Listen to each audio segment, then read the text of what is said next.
বাংলাদেশের বসুন্ধরা আবাসিক এলাকা থেকে আপনাদের স্বাগত জানাচ্ছি। আমি খালেদ মহিউদ্দিন। ত্রয়োদশ জাতীয় নির্বাচনের পরে নতুন একটি সরকার গঠিত হয়েছে। বাংলাদেশের রাজনীতিতে ইতিবাচক দিকে বাংলাদেশ যাচ্ছে কিনা সেটি দেখার জন্য অপেক্ষা করছে বাংলাদেশের 18 কোটি মানুষ। সেই সময় আমরা এমন একজনকে পেয়েছি যিনি তার নিজস্ব কেরিশমায় অনেক দূর নিয়ে এসছেন তার দলকে। আমরা বিশ্বাস করি তার একটি পার্টিসিপেশনে বাংলাদেশও এগিয়ে যাবে অনেকখানি। আমার সাথে আছেন জামায়াতে ইসলামী বাংলাদেশের আমির ডাক্তার শফিকুর রহমান। আসসালামু আলাইকুম রহমতুল্লাহি অবরাকাতু। সম্মানিত দর্শক, ভিডিওটা যে যেখান থেকে প্লে করেছেন তাদেরকে অসংখ্য অসংখ্য ধন্যবাদ। সম্মানিত দর্শক, প্রথমে আপনাদের মাঝে জামাতের আমির শফিকুর রহমান এবং খালেদ মহিউদ্দিনের একটি টক শোর অল্প একটু ভিডিও দেখিয়েছি। সম্পূর্ণ ভিডিওটা আমি আপনাদের মাঝে তুলে ধরার চেষ্টা করছি। খালেদ মহিউদ্দিনের টক শোতে এসে জামাতের আমির সাহেব যে কথাগুলা বলেছে, যা শুনলে দর্শক রীতিমতো আপনারা অবাক হয়ে যাবেন। সেই দিন ইলেকশনে কি ইঞ্জিনিয়ারিং হয়েছে কিনা, নির্বাচন কি সুষ্ঠু হয়েছে কিনা, আগামীতে ওনারা কি চান, এই বাংলাদেশটারে কিভাবে পরিচালনা করতে পারে, সম্পূর্ণ এই বাংলাদেশ নিয়ে তাদের কি পরিকল্পনা, সম্পূর্ণ এই টক শোর মাধ্যমে আপনারা জানতে পারবেন। তিনি সবকিছু তুলে ধরেছে এই টক শোর মাধ্যমে। সম্মানিত দর্শক, আমি রিকোয়েস্ট করছি আপনারা ওনার সম্পূর্ণ কথাগুলো শুনবেন। শোনার পরে আপনাদের মূল্যবান মন্তব্য দর্শক কমেন্ট বক্সে কমেন্ট করে জানাতে ভুলবেন না। প্রিয় দর্শক, আমি আর বেশি কথা না বলে সরাসরি আপনাদেরকে সেই টকশোর গুরুত্বপূর্ণ ভিডিওতে নিয়ে যাচ্ছি। ডাক্তার রহমান, আপনি আমাদেরকে সময় দিয়েছেন সেজন্য আমাদের শুভেচ্ছা, কৃতজ্ঞতা এবং ধন্যবাদ জানবেন। আপনাকে অনেক ধন্যবাদ আপনার এই ব্যস্ত সময়ের মধ্যে। ধন্যবাদ। আমি আপনাকে প্রথমেই অভিনন্দন জানিয়ে শুরু করতে চাই। সত্যি কথা বলতে জামায়াতে ইসলামীর আম, যে এবারের যে নির্বাচনের ফল সেটি অভূতপূর্ব। মানে এর আগে তো এই রকম এক ফলের আমার অন্তত জানা নেই। আপনি নিজেও এটাকে আসলে ঐতিহাসিক নির্বাচন বলেছেন। আপনি বিবৃতি দিয়ে বলেছেন জামায়াতে ইসলামী অতীত, আমি আপনাকে কোট করছি, জামায়াতে ইসলামী অতীতের অনেক রেকর্ড ভঙ্গ করে আজ দেশের ইতিহাসে অন্যতম বিরোধী দল হিসেবে আত্মপ্রকাশ করেছে। 2008 সালে মাত্র 2টি আসন থেকে আজ কোটি কোটি মানুষের সমর্থন, আমাদের প্রতি জন আস্থার বহিঃপ্রকাশ। আমার যেটা মনে হচ্ছে যে সার্বিকভাবে আপনি ফলে এক ধরনের সন্তুষ্টি প্রকাশ করেছেন, কিন্তু আমার জানার ইচ্ছা যে এইটার কারণ কি আসলে, মানে কি এর পিছনে আছে আজকে জামাত ইসলামের এই রকম একটা ওভারওয়েলমিং পপুলারিটির পেছনে? এটা কি আপনি এক্সপেক্টেডটা? আপনাকে ধন্যবাদ জি। প্রথমে এখানে আসার জন্য, এবং আপনার মাধ্যমে শ্রোতা দর্শক মণ্ডলী যারা আছেন সারা বিশ্বে ছড়িয়ে, তাদেরকে আমি আজকের আলোচনা আমার পক্ষ থেকে আমি স্বাগত জানাচ্ছি। আপনি প্রশ্ন করেছেন 2008 সালে আমাদের সংসদে মাত্র 2টি আসন ছিল, সেখান থেকে আজকে প্রধান বিরোধী দল হওয়ার একটা অবস্থান আল্লাহর মেহেরবানি আমাদের তৈরি হয়েছে। তো এই যে উত্থান, এটা কী কারণে? আসলে কারণ অন্য কিছু নয়। জামাত ইসলামী সবসময় সত্যের পক্ষে লড়াই করেছে। জামাত ইসলামী চেয়েছে একটা সুশাসনযুক্ত, দুর্নীতিমুক্ত একটা দেশ হোক, যেই দেশে প্রত্যেকটা নাগরিক মূল্যায়িত হবে তার আপন যোগ্যতায়, এবং অযোগ্যরাদের যে দেশে মানুষের মাথার উপরে ছড়ি ঘুরাবে না। আমাদের সমাজ দুর্নীতিতে আকণ্ঠ নিমজ্জিত।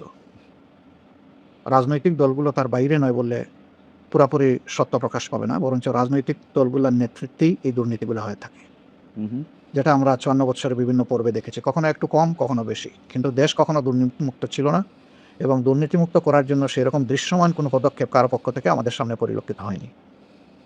এটি একটা সাইড।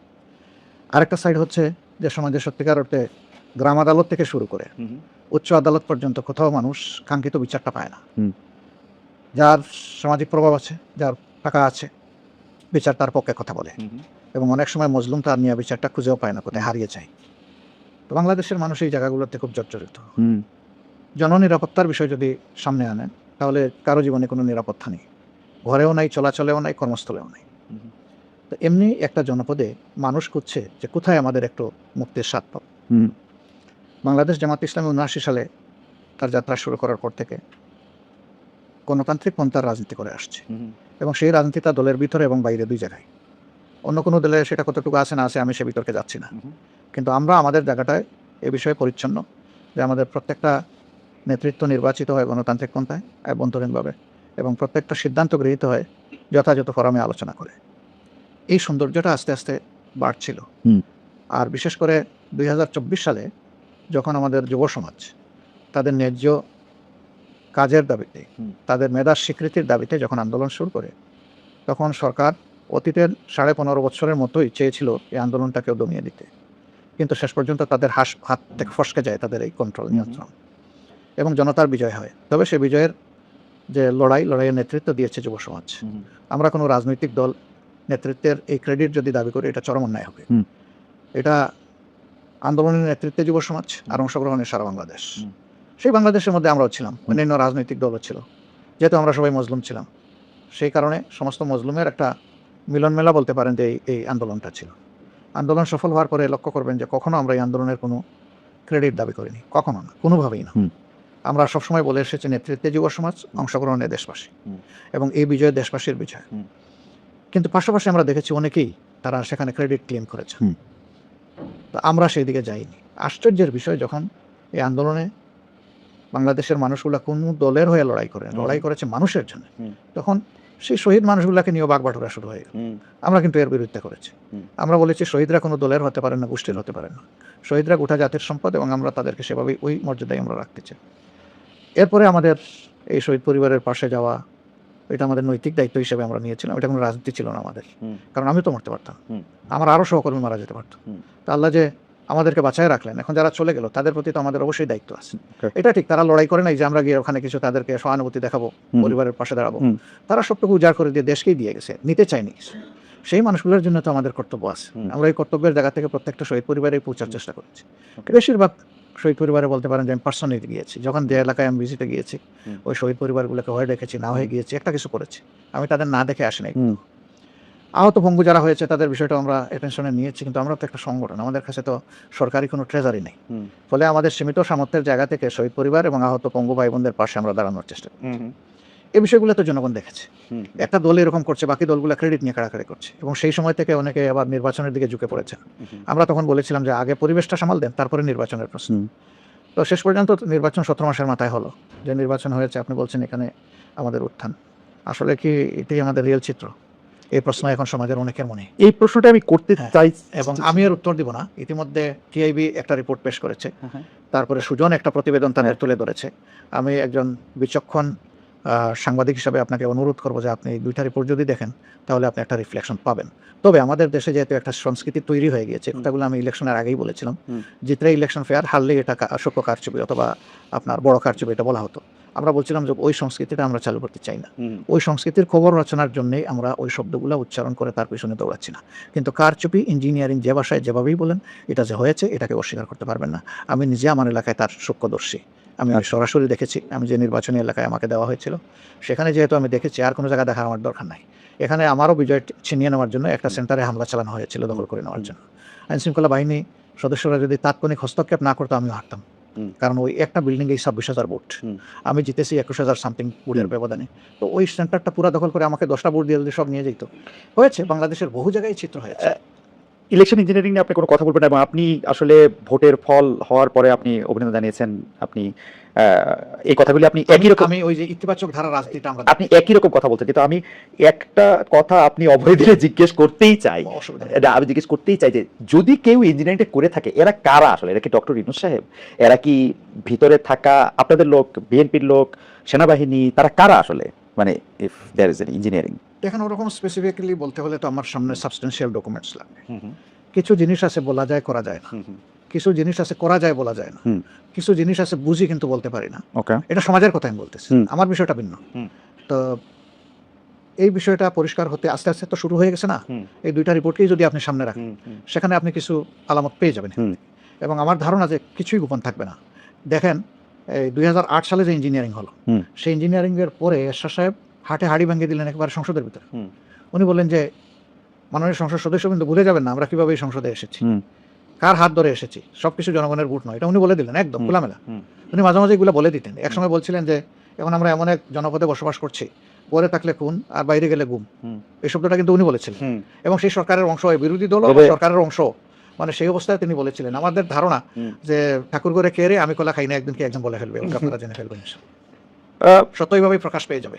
আচ্ছা, আমি একটু অন্য প্রসঙ্গে, নির্বাচনের ঠিক আগের দিন, মানে এটা নির্বাচন যারা নিয়ে কথা বলছেন, আমি টেলিভিশনে দেখতেছিলাম, তাদের মধ্যে একজন বলছেন যে ঠিক আগের দিন 74 লাখ টাকা নিয়ে জামাতের একজন জেলা আমিরের বিমানবন্দরে থাকা, মানে তার আটক হওয়া, সেটা আবার সামনে আসা, এইটা আপনাদের ভোটের ক্ষেত্রে কিছু কিছু, মানে ঠিক আগের দিন এটা আমি বলি, এই ব্যাপারে নির্বাচনে বৈধভাবে খরচ করার একটা সীমানা ছিল। এই ব্যাপারে সংগঠন তিনি শুধু একজন মানে দায়িত্বশীল নেতা নন, তিনি এই সমাজের একজন নাগরিক, হুম, তিনি ব্যবসায়ী, হুম। তার ব্যবসার টাকা হতে পারে। হুম। এইভাবে বিমানে টাকা বহন করার মাঝে আভ্যন্তরীণভাবে কোনো ইলেকশন আগে মনে হয় একটু বাধা আছে। না, কোনো বাধা নাই, বাধা নাই না মানে কোনো ধরনের কোনো বাধা আচ্ছা নাই, কেউ বলে নাই আচ্ছা কোনো ধরনের কোনো বাধা নাই বলেই বিমানবন্দর ইমিগ্রেশন যেটা কাস্টম যেটা ছেড়ে দিয়েছে তাকে ঢাকা থেকে, নইলে তো এখানেই আটকাতো, তো এখানে তো আটকায় নাই। এই সমস্ত জিনিস অতি উৎসাহী কিছু লোক বিভিন্ন সমাজের বিভিন্ন জায়গায় বসে থাকেন, তারা এগুলা গঠান। আমরা ঠিক আছে ধরে নিলাম 74 লাখ কেন 74 কোটি টাকা আমরা কে কোথায় গিয়ে টাকা বিতরণ করেছি, কারে দিয়েছি, সেটা একটা ডকুমেন্ট বের হয়ে আসুক। 56,000 বর্গ মাইলের শুধু ঠাকুরগাঁই তো একমাত্র জায়গা না, আরো তো 63টা জেলা রয়ে গেছে। অনেকে বলেন যে আমিও সেই সময় বাংলাদেশে ছিলাম, তো অনেকে বলতেছেন যে ব্যাংক থেকে তো 1 লাখ টাকার বেশি তোলাই যেতেছিল না ওই সময়, বা এটিএম কার্ড থেকে তোলাও দিচ্ছিল না। আমি মানে ব্যাংক থেকে সব টাকা মানুষ ব্যাংকে রাখে, আমিও তো আমার সব টাকা ব্যাংকে রাখি। Makes sense. আমি ব্যাংকে চেক মনে করবো কেন? যে দেশে ব্যাংক ডাকাতি হয়ে যায়, যে দেশের ব্যাংক ডাকাতি হয়ে দুনিয়া লন্ডারিং হয়, সেই দেশের ব্যাংকে আস্থা কোথায় জনগণের? এতগুলা ব্যাংক কেন আজকে মুক্তবলে পড়ে থাকলো, এতগুলা ব্যাংকে কেন একসাথে আনতে হলো? এগুলোর জবাব কে দিবে? আসলে যদি দেশের বিদ্যমান আইনে কোথাও কোনো নিষেধাজ্ঞা না থাকে, আর সেটা নিয়ে যদি কেউ কিছু করে, সেটা নিঃসন্দেহে বাড়াবাড়ি। আরেকটা ব্যাপার নিয়ে একটা কথা হচ্ছে যে নির্বাচনী প্রচারণা যখন তুঙ্গে, তখন আপনার এক্স অ্যাকাউন্ট, যেটা টুইটার বলি আমরা, সেটা হ্যাকের ঘটনা ঘটে।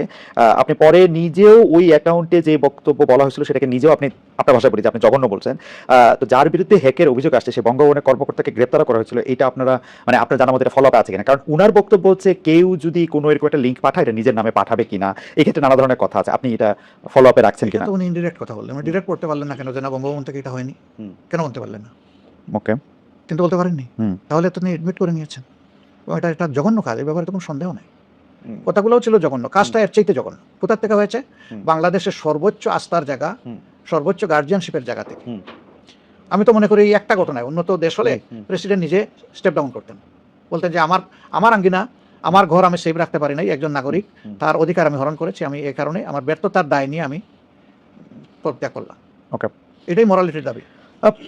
এখানে আমাকে একদিন লড়াইয়ে যেতে হবে কেন? কিন্তু এটা কেমন জানি একটা যুক্তির কথা বলে যে আমি কি আমার নিজের নামে করতাম কিনা, মানে আমি যদি এরকম একটা, উনি বলুক, উনি এলে কে করেছে, ওখান থেকে কিভাবে আসছে, উনি বলুক, এক্সপ্লেনেশন তো উনাকে দিতে হবে। ওকে, আপনার বেশ কয়েক মাস আগে আপনি কর্মরত নারীদের কর্মঘণ্টা বিষয়ে আপনার একটা বক্তব্য ছিল।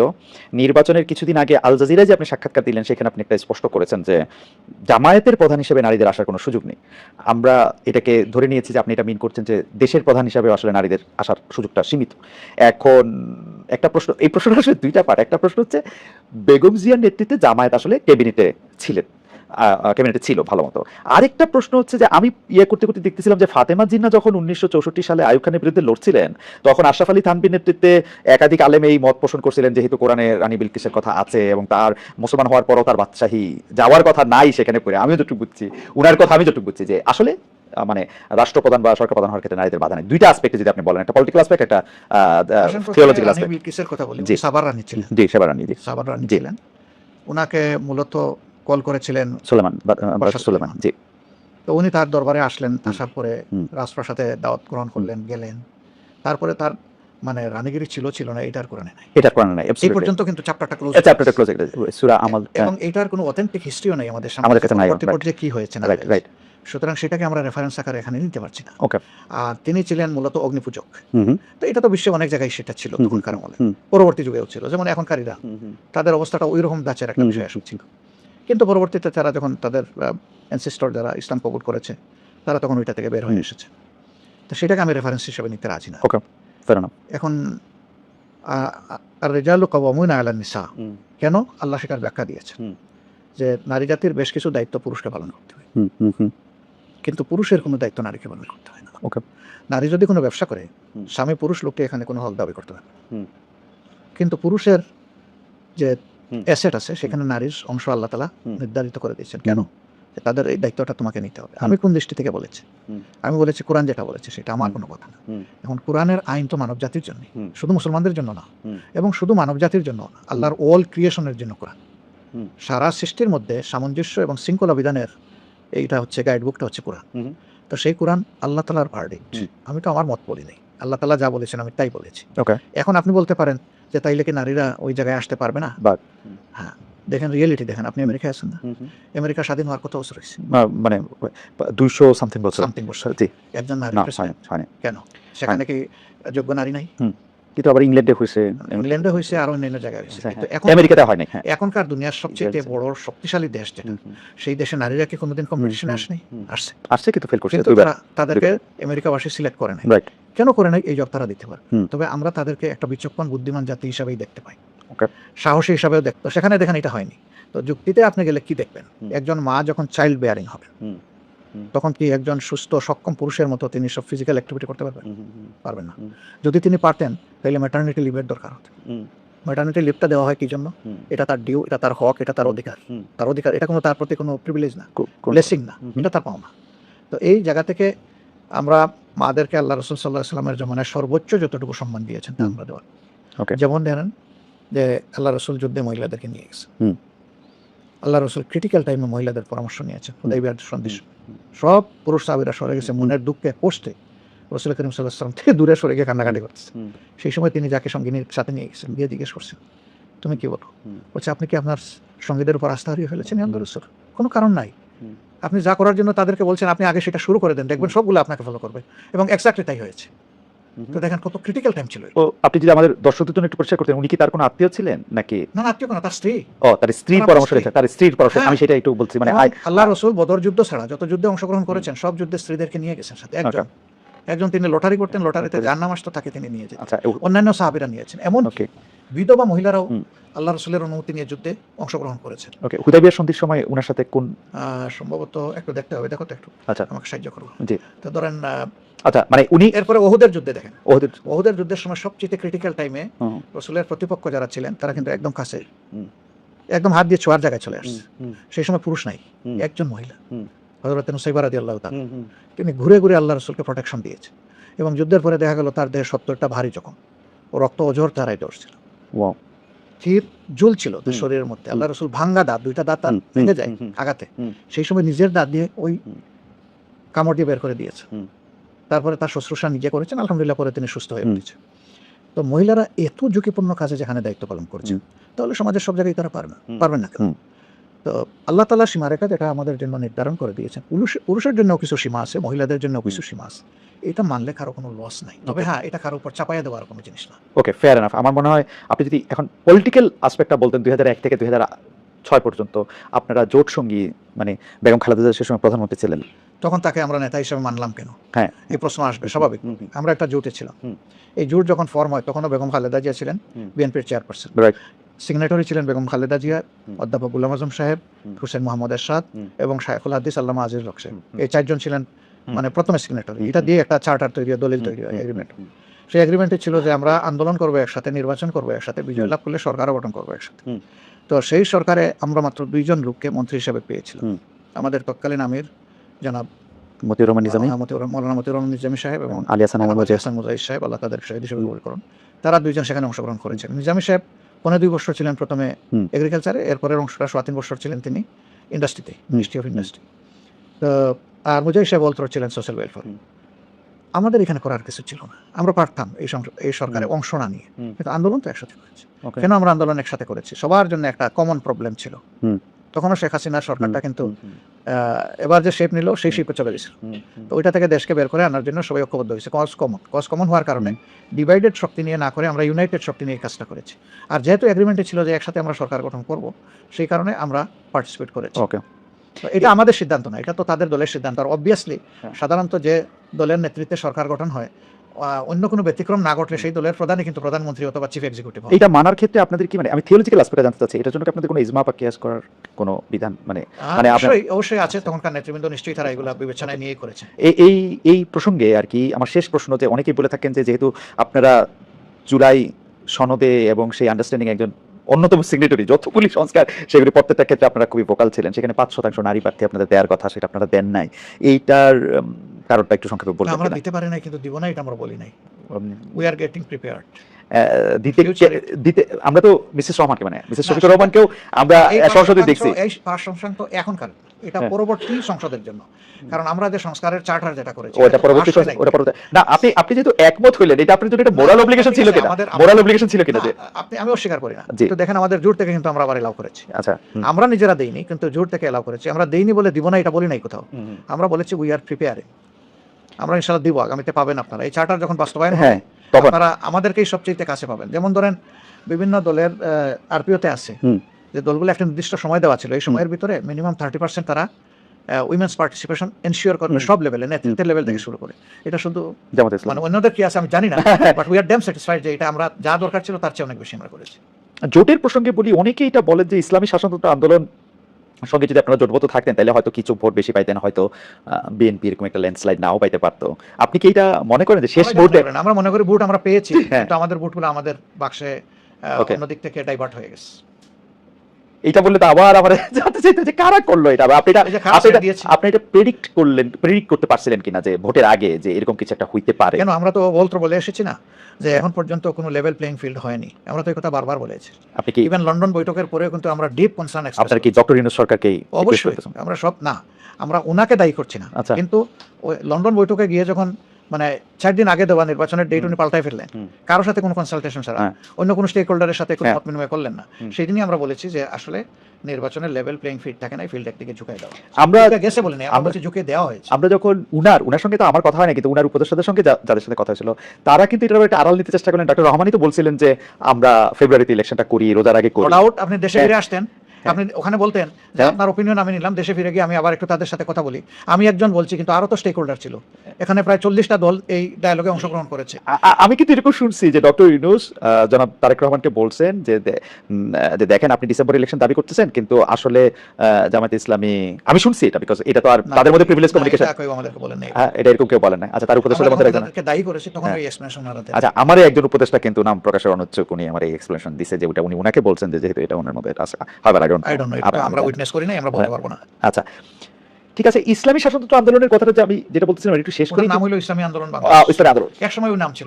আচ্ছা, ইসলামী আন্দোলন বাংলাদেশ। সরি, আমি আসলে ইসলামী আন্দোলন বাংলাদেশ দেখতেছি, কিন্তু মানে এখানে পড়তেছি ইসলামী আন্দোলন বাংলাদেশ, মুখে বলতেছি হচ্ছে ইসলামী শাসনতন্ত্র আন্দোলন। হ্যাঁ হ্যাঁ, আমি যেটা বলতে চাইছিলাম যে আপনি কিন্তু একটা জায়গায় এটা আপনাকে খুব সুন্দর করে আপনি বলছিলেনও যে সব এক বাক্সে ভোট আসুক ইসলামী দলগুলোর। তো আমার প্রশ্ন এখানে দুইটা, আসলে এটা আসলে সম্ভব হলো না কেন? এক, দুই হচ্ছে আমরা কিন্তু হেফাজতে ইসলামের মুরব্বী যিনি জনাব বাবুনগরী, উনাকে দেখলাম যে উনি খুব শক্ত ভাষায় আপনাদের সমালোচনা করতেছেন। এইটা আপনি আসলে কিভাবে দেখছেন? দুই হচ্ছে প্র্যাকটিক্যালি কি ইসলামের অনেকগুলি জিনিস তো আছে সাবজেক্ট টু ইন্টারপ্রিটেশন, আমি নিজেও একটু পড়তে বা দেখতে চেষ্টা করি, পড়বো না এরকম, কিন্তু অনেক কিছু আছে সাবজেক্ট টু ইন্টারপ্রিটেশন। তো ওইটাকে আসলে এক বাক্সে আনা সম্ভব বা একরকম করে এটা চিন্তা করা সম্ভব? দেখেন, মানুষ যখন ভালো কিছু চিন্তা করে তখন তার সামনে একটা টার্গেট থাকে, যে আমি ওই জায়গাটায় পৌঁছতে চাই, কিন্তু সবসময় মানুষ 100% কিন্তু অ্যাচিভ করতে পারে না। এটা জাতীয় জীবনে একটা বড় ধরনের পদক্ষেপ বলতে পারে না। বাকি দলগুলো কিন্তু আমাদের সাথে ছিল, তারা আমাদেরকে ছেড়ে দেন। যারা গিয়েছেন তাদের সাথে কি কারণে গিয়েছেন তারা একটা ব্যাখ্যা দিয়েছেন, আমরা কিন্তু ব্যাখ্যা দিই। আমরা কেন দিইনি জানেন? আমরা চাই যে না, যেটুকু ঐক্যের পরিবেশ সৃষ্টি হয়েছিল এটা আমাদের দ্বারা যেন ধ্বংস না হয়, বরঞ্চ এই জায়গাটা ঠিক থাকুক। ওনারা বললেন, আমরা আর একটা কাউন্টার বললাম, তাইলে তো দূরত্বটা আর বাড়। বরঞ্চ দেখেন আমরা কি করেছি, ওনাদের সিট নিয়ে কথাবার্তা ছিল, স্যাটিসফাইড হয়তো ওনারা হতে পারেন নাই, এর কারণে ওনারা সরে গেছেন, চলে গেছে। আর চলে যাওয়ার পরেও আমরা ফিল করেছি যেটুকু ঐক্য রয়ে গেল, এটা করার ক্ষেত্রে তাদের একটা অবদান ছিল। আমরা এর প্রতি সম্মান দেখানোর জন্য আমাদের একজন এপেক্স বডি মেম্বার বরিশাল পাস মানে মহানগরীতে, সেখানে উনি আমাদের ক্যান্ডিডেট ছিলেন, আমরা তাকে উইথড্র করে নিলাম। তাদেরকে রেসপেক্ট করেছি যে তারা 2টা সিটে পীর সাহেবের ইমিডিয়েট ছোট ভাই যে মুফতি ফয়জুল হক সাহেব, তিনি দাঁড়িয়েছেন, অন্তত একটা সিটে আমরা আমাদের ক্যান্ডিডেট উইথড্র করে তাদেরকে সম্মানটা দেখাই। আমরা কিন্তু ওইটুকু করেছি। তারা এরপরে ওনারা কি বলেছেন সেটা ওনাদেরকে, আমরা কিন্তু এই বিতর্কে যাইনি। এবার আসেন বাবুনগরী সাহেব, উনি বলছে জামাত ইসলামের ভোট দেওয়া হারাম। আপনি শুনে আশ্চর্য হবেন, যখন গত উপদেষ্টা পরিষদ গঠন হয়, আমরা ছাত্ররা আমাদেরকে জিজ্ঞেস করছে যে আপনারা কোন তালিকা দিবেন? না, আমরা তালিকা দেব, তোমাদের পরে আমাদের আস্থা আছে, তোমরা যা ভালো মনে করো তাই করো, আমরা কোনো তালিকা দিইনি। আপনাদের তালিকায় কোন কেউ উপদেষ্টা ছিলেন? আমরা কোনো তালিকা দিই নাই, আমাদের তালিকায় উপদেষ্টা হবে কেন? কিন্তু একটা ব্যতিক্রম আছে। একটা সময় গিয়ে তারা বললো যে যেহেতু আপনারা এই দেশের সবচেয়ে বড় মানে ধর্মীয় রাজনৈতিক সংগঠন, ইসলামী সংগঠন, আমরা একজন আলেম নিতে চাই, সেই ব্যাপারে আপনারা একজন মানুষের নাম আমাদের আমাদের এফএক্স বডিতে আলোচনা করে বাবুনগরী সাহেব এর আগেও আমাদের বিরুদ্ধে বক্তব্য দিয়েছে, কিন্তু আমরা তার নামটা দিয়েছি। আমরা তার নাম দেওয়ার পরে এটা কি আপনার একটা স্ট্র্যাটেজি যে আপনি শত্রুকে কাছে রাখতে চাইছেন এরকম কিছু? আমরা দিয়েছি যে হেফাজতে ইসলাম একটা ব্রডার আমব্রেলা। আচ্ছা, এবং তিনি এই দেশের একজন প্রবীণতম, হ্যাঁ উনি 90 বেশি বয়স, ওনার প্রতি সেই সম্মানবোধটা রেখে আমরা ওনার নাম বলেছিলাম। তারা সাথে সাথে চেক করে বলছে যে ওনার যে বয়স এবং ফিজিক্যাল কন্ডিশন, তিনি এই প্রেশার নিতে পারবেন না, আপনারা অল্টারনেটিভ কাউকে বলুন। আমরা বলছি যে প্রথম নামের সুপারিশ মানে ওটা এখন তোমরাই চলে ও এরপর আপনারা এটা তোমরা কন্টিনিউ তোমাদের মতো করে করো। তারা একটু চিন্তা করেছে, হুম। আমাদের সাথে পরামর্শ করেছে, আমরা বলছি ওকে ওয়েল তোমরা আগাইতে পারো, অসুবিধা নেই। কিন্তু আমরা যদি আসলে এই সমস্ত বিতর্কে জড়ায় যাই আর সেই সমস্ত আলিমুল আমাদের কথার জবাব দিতে যাই, আমাদের নিজেদেরই খারাপ লাগে। আমরা এই পলিসি আমাদের নাই। ওকে, যদি এখন আমি ওই থিওলজিক্যাল বা ধর্মতত্ত্বের কথাটাতে আসি, এটা কি আসলে প্র্যাকটিক্যালি পসিবল যে ধরেন মানে আমি যদি চরমনের পীর সাহেবদের কথা বলি, আমি যদি এখানে এনায়েতুল আব্বাসী সাহেবদের কথা বলি, আমি যদি আটরশি পীর সাহেবের কথা বলি বা মাওলানা রাজ্জাক বিন ইউসুফের কথা বলি, জামাত ইসলামের কথা বলি, ইসলামী দলগুলো সবাই মিলে মানে আমি বলি এইটা কি আসলে মানে সম্ভব কিনা? সবাইকে একই আমরেলার হ্যাঁ হ্যাঁ হ্যাঁ হ্যাঁ এটা যদি আপনি গ্রসলি যান তাহলে এখানে বিভিন্ন স্কুল অফ থটস আছে, হুম হুম আপনি পারবেন না এটা, হুম। এটা বাস্তবতা না। হুম। কিন্তু তারপরেও হুম। সমাজে ভিজিবল হুম। যারা অ্যাক্টিভিস্ট, হুম। তাদেরকে যদি আপনি চিন্তায় রাখেন, হুম। তাহলে জাতির কমন ইন্টারেস্ট হুম। আপনি চেষ্টা করে যাবেন। আচ্ছা আপনার চেষ্টাটা যদি 70% সাকসেসফুল হয়, আপনি ধরে নেবেন আপনি সাকসেসফুল। ওকে আপনাকে চেষ্টা করতে হবে, চেষ্টা না করে বসে থাকাটা এটা কোনোভাবেই মেনে নেওয়া যায় না। আর দেখেন আসলে ইসলামপন্থীরা যুগে যুগে কিন্তু খুব সম্মান পাননি এই দেশে। না এই স্বাধীন বাংলাদেশে তারা কিন্তু সম্মান পান। আপনি দেখেন কোনো আমলেই তাদেরকে সম্মানের জায়গায় কেউ হ্যান্ডেল করে নাই। আপনি যদি হেফাজতের অর্গানাইজ হওয়ার ব্যাপারটাই ধরেন, হুম। তাদের উপরে যেটা হয়েছে এটা তো ইতিহাসের একটা ভয়াবহ চ্যাপ্টার দিয়েছে। আমি তো নিজে দেখেছি হুম। হেফাজতে ইসলামের প্রবীণ আলেম, বিদগ্ধ আলেম, পোড়ামাপের আলেম পায়ে জিনজির হাতে। হুম।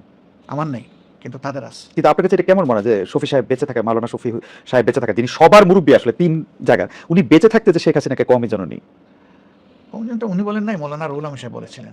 মানে এখন উনার ওনার সভাপতিত্বে হয়েছিল। হ্যাঁ হ্যাঁ হ্যাঁ হ্যাঁ মানে হ্যাঁ হ্যাঁ হ্যাঁ কিন্তু তারপরে যে হাটহাজারিকে I বাড়তি don't know তারা কেন বলেছেন। এবং হাটহাজারিকে বাড়তি মানে মানে কিছু জিনিস, যেমন আমি শুনছি কিছু খাস জমি, কিছু মানে মাদ্রাসার ইয়ার জন্য আর কি বা একাডেমির সুবিধার জন্য, বাট মানে এটা আপনি কিভাবে ব্যাখ্যা করছেন? দেখেন আপনি যেভাবে শুনেছেন জি। কিছু আমিও শুনেছি, কিন্তু এই বিষয়গুলোর কোনো অথেন্টিক ডকুমেন্ট যেহেতু আমার কাছে নাই, এই ব্যাপারে আমি কথা বলা সমীচীন মনে করি না। আচ্ছা ঠিক আছে, তাহলে আমরা জোটের অন্য একটা প্রসঙ্গে আসি, সেটা হচ্ছে এনসিপি। আমরা দেখতে পাচ্ছিলাম যে আপনি এটা সবসময় কনসিস্টেন্টলি আপনি বলে আসছেন, যেটা আপনি খুব সুন্দর করে 2টা বাক্য বলেন, এই মুহূর্তে আবার মুখস্থ মনে পড়ছে, মানে নেতৃত্বে যুব সমাজ, অংশগ্রহণে সারা দেশ, মনে হয় ওরকম আর কি, জুলাই আন্দোলন সম্পর্কে। সেই নেতৃত্বে যুব সমাজের যারা অংশ, তারা কিন্তু একরকম আপনাদের কঠোর সমালোচকই ছিল। মানে আমি দেখতে পাইছি যে সবাই না, কেউ কেউ আপনাদের কঠোর সমালোচক ছিল। এখন তারা বিএনপি জোটে যাবে না জামায়াত জোটে যাবে নাকি কোনো জোটে যাবে না একক, এটা নিয়ে একটা দারুণ টানাপোড়েন ছিল। কেউ এরকম প্রেরিত করতেছিল, আপনি যেহেতু বলছেন নাহিদ, নাকি আপনি বলছেন বা আপনার বলাটাকে অন্য কেউ কোট করতেছে যে নাহিদ হচ্ছে আমাদের ছেলে, নাহিদের কারণে কি আপনার কথা তারা শুনলো নাকি? আপনি মানে এখন তো এটা জোটটা হয়ে গেছে, আমার এটাতে 2টা প্রশ্ন আছে এনসিপি নিয়ে। তো প্রথম প্রশ্ন হচ্ছে আপনি তাদের কনভিন্স কেমনে করলে, মানে তারা আপনার কাছে আসলে দেখেন কিছু দাবি কেন করলো? তারা একটা ওয়ান্ডারফুল কাজ করেছে, হুম হুম যেটা আমরা করতে পারি নাই সেটা তারা করেছে। হুম আমি তাদেরকে এনাফ ইন্টেলিজেন্ট মনে করি। হুম। তবে এটা বলতে পারেন আপনি যে তাদের বয়স, অভিজ্ঞতা, এগুলার লিমিটেশন থাকতে, এটা তো আমারও ছিল তাদের বয়সে। না, কিন্তু আমার মাঝখানে একটা প্রশ্ন আছে, আপনারা যখন আন্দোলন করতেছেন 17 বছর ধরে মারা যাচ্ছেন, যখন এখানে গুম হচ্ছে, খুন হচ্ছে, বাজে ইলেকশন হচ্ছে, তখন তো তারা আন্দোলনটাতে, আপনাদের আন্দোলনটাতে তারা অংশগ্রহণ করে নাই। তারা একটা সরকারি চাকরি, আমি কথা বলতেছি, মানে ওনারা রাগ না করাটাই উচিত, কিন্তু আপনাদের যে আত্মত্যাগ, সেই সময় তো তারা এটাতে অংশগ্রহণ করে নাই। তারা তো এই মানে পলিটিক্যালি যে তারা চিন্তাশীল, এটার প্রমাণ তো আমরা পাই নাই। আসলে দেখেন এগুলা আপেক্ষিক ব্যাপার। তারা তখন কোন এনভায়রনমেন্টে ছিল না ছিল সেগুলো একটা বিষয়। এই ছেলেগুলা তখন বয়স কত ছিল, আরো ছোট ছিল। অন্য ছেলেরা ছিল আর কি, অন্য ছেলেরা ছিল। তো অন্য ছেলেরা তারাও কোটা আন্দোলন করেছে এর আগে একবার। ওটা কোটার জন্য, আপনি কোটার জন্য, বলেছেন যে ওটা কোটার জন্য। পলিটিক্যাল আন্দোলন তো আপনাদের সাথে শামিল হলো না, বিএনপির সাথে শামিল হলো না, সেভাবে সম্পৃক্ত হয় নাই। তো ঢাকা বিশ্ববিদ্যালয়ের তরফে সব আন্দোলনের কিন্তু সর্বকালের সঠিক, রাইট, এটা কিন্তু কেউ আমরা ইগনোর করতে পারবো না। সেই ঢাকা বিশ্ববিদ্যালয়ের অবস্থাটা কি ছিল? খুবই অপোজিশন ভয়েস সেখানে সাস্টেইন করার মতো কোনো অবস্থা ছিল না, ছিল না, টোটালি সেখানে সাপ্রেস ছিল না। এবং সেই সাপ্রেশনের কারণে ছাত্র সমাজ একটা আতঙ্কের মধ্যে দিন কাটাতো।